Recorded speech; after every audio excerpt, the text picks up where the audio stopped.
My school library was also a really important place, and my school librarian really handpicked. She handpicked books that would really match the students' needs. And my mother died when I was young, and she knew just which books to give me to help me to really to grieve and to learn how to cope with such a serious problem like that. And when I wrote my first book, it came time to write the acknowledgments. And I thought to myself, well, who should I acknowledge? And I realized it was really the librarian in my life who hand chose the books for me. And so I acknowledged her in the book, and I hadn't talked to her in years because I had moved away from my hometown. So I called her up, I found her, and I called her up and I said, I don't think you'll remember me, but you really made me into a reader.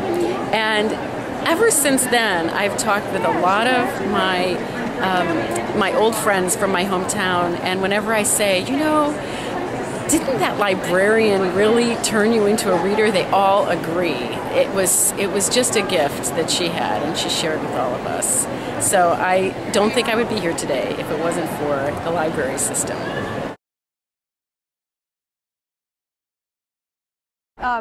My school librarian, when I was a little kid, whose name was Miss Detweiler, I based a teacher in my book, Big Girl Small, on her because she was so loving and caring, and she used to read us the first few pages of a book, and then we would all be so inspired to read it that we would fight savagely over who got to take it out of the library that week.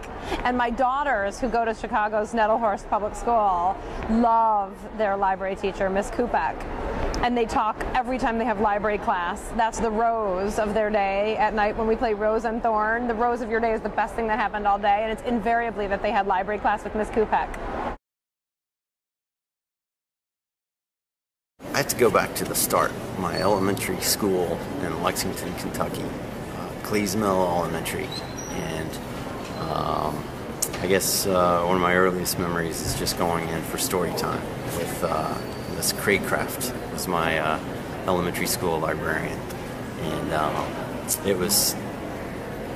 was like a normal, typical boy who liked sports and all that stuff, but going to Miss Craycraft's story hour was sort of like almost as cool as going to gym class, because we would all sit around in the room, and she had such a warm way about her, and that just sticks with you for your life.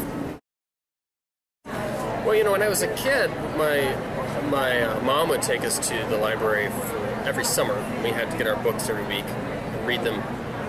And I just read for entertainment. It didn't really cross my mind that it was something I was supposed to do to better myself.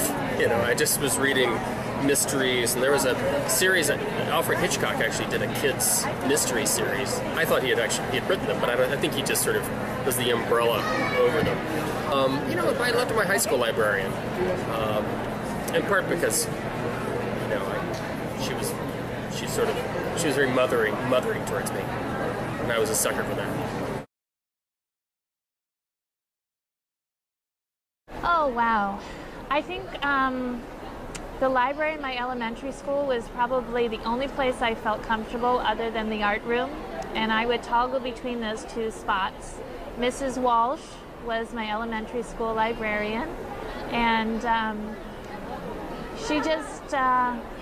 she made school far more interesting for me than any standard teacher could, because she really just let me go and explore.